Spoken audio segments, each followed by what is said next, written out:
Pernahkah Anda merasa hidup Anda baik-baik saja, tetapi entah kenapa otak Anda seperti bekerja setengah hati?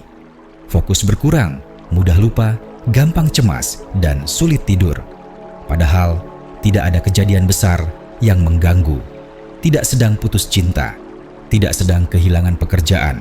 Namun rasanya seperti ada yang tidak beres, seperti ada kabut yang menggantung di kepala, membuat segalanya terasa lambat dan membingungkan. Saya pun pernah mengalaminya. Tepatnya saat usia saya menginjak 25 tahun. Waktu itu saya merasa semua hal berjalan tanpa arah. Saya kerja dari pagi sampai malam, makan sembarangan, tidur larut, dan sibuk menatap layar hampir 12 jam sehari. Saat itu saya mengira itu semua wajar. Toh semua orang juga hidup seperti itu, bukan? Namun yang saya tidak sadari, saya sedang menghancurkan otak saya sendiri. Pelan, tapi pasti, saya mulai mudah marah, sulit menyerap informasi. Bahkan untuk membaca satu halaman buku saja, saya harus mengulang 2 atau 3 kali. Saya baru sadar ketika suatu malam, saya tidak bisa tidur karena otak saya seperti menolak diam.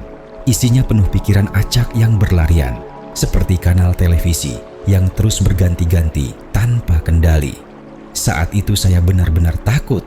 Saya merasa ada yang rusak di dalam diri saya. Lalu saya mulai mencari tahu, dan saya menemukan fakta yang mengejutkan.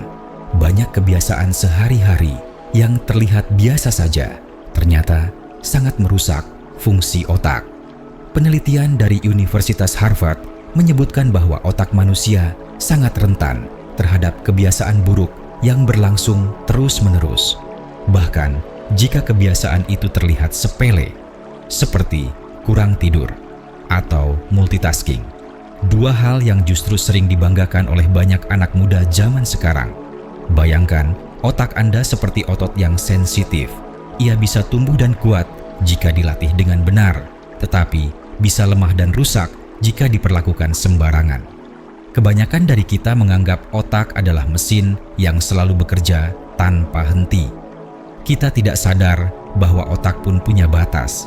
Ia butuh istirahat, ia butuh nutrisi, ia butuh ketenangan. Salah satu hal yang dulu paling sering saya lakukan adalah mengecek ponsel setiap beberapa menit. Rasanya seperti kecanduan. Begitu layar menyala, saya refleks membuka media sosial, membaca komentar, membandingkan hidup saya dengan orang lain, lalu merasa tidak cukup. Tidak sadar, saya sedang membiarkan sistem dopamin di otak saya bekerja secara tidak seimbang. Ketika otak terus-menerus terpapar stimulus instan, ia kehilangan kemampuannya untuk menikmati proses yang pelan dan dalam. Ini disebut overstimulasi, dan ini sangat merusak.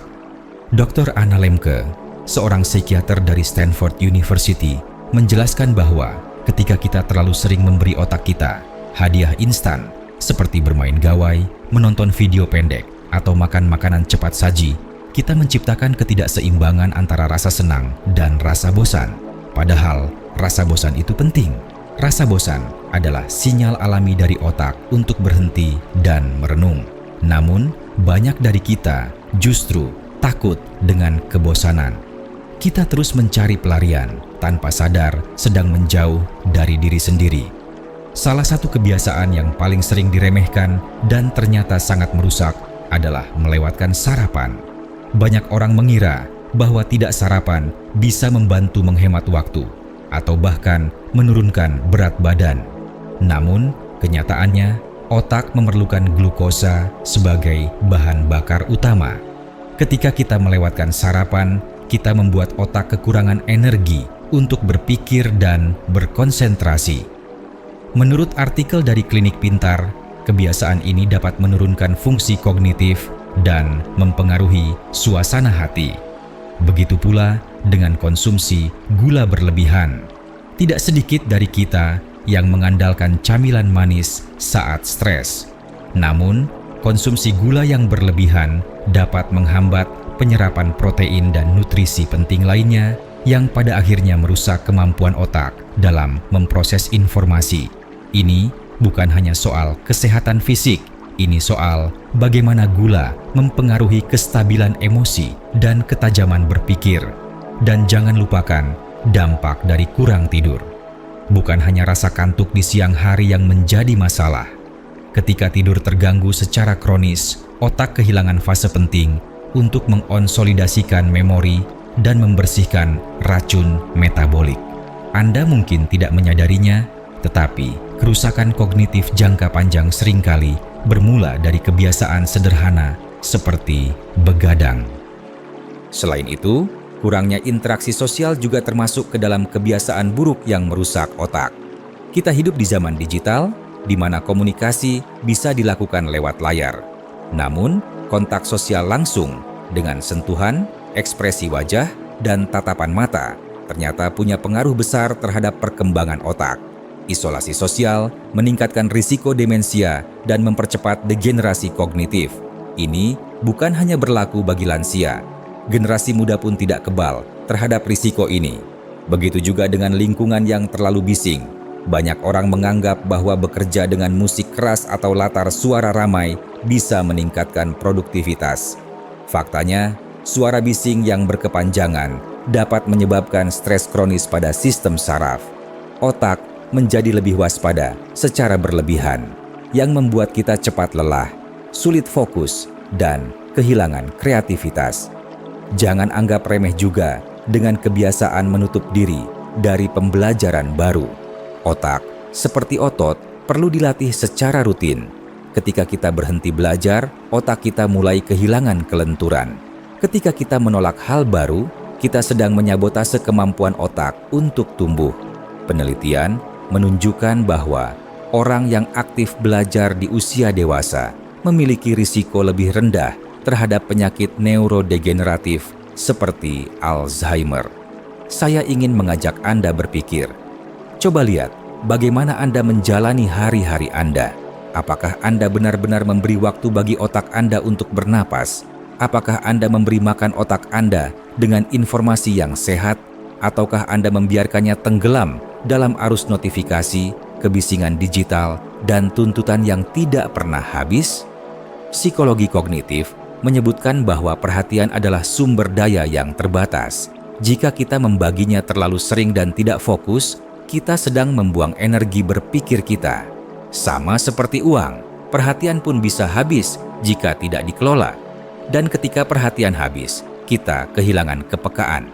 Kita kehilangan intuisi, kita kehilangan makna. Saya pernah menjadi orang yang merasa pintar karena bisa multitasking. Mengetik sambil membuka 5 tab, sambil mendengarkan musik, sambil membalas pesan. Tapi kemudian saya sadar, itu bukan kecerdasan, itu kecemasan. Multitasking hanya membuat otak kita terus berpindah-pindah, tanpa pernah benar-benar menyelesaikan sesuatu. Akhirnya kita kehilangan kemampuan untuk tenggelam dalam satu hal. Dan itu berbahaya. Jika Anda merasa mudah lupa, sulit fokus, atau sering merasa kosong meskipun sedang sibuk, mungkin ini waktunya untuk mengevaluasi. Jangan tunggu sampai kepala Anda berat setiap pagi. Jangan tunggu sampai Anda lupa rasanya tenang. Mulailah dengan satu kebiasaan saja. Mungkin dengan berhenti mengecek ponsel 1 jam sebelum tidur. Atau dengan mulai menulis jurnal. Atau dengan memberi waktu 5 menit untuk duduk diam tanpa gawai. Perubahan kecil itu bisa menyelamatkan otak Anda. Dan jika otak Anda sehat, seluruh hidup Anda akan berubah. Ini bukan sekadar nasihat. Ini peringatan. Kita hidup di zaman yang terlalu bising, terlalu cepat, dan terlalu sibuk. Jika kita tidak sadar, kita akan ikut hanyut. Dan ketika kita hanyut, kita lupa bahwa hidup yang berarti tidak datang dari kesibukan, tetapi dari kesadaran.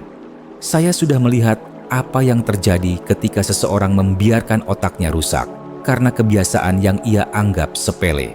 Jangan sampai itu terjadi pada Anda.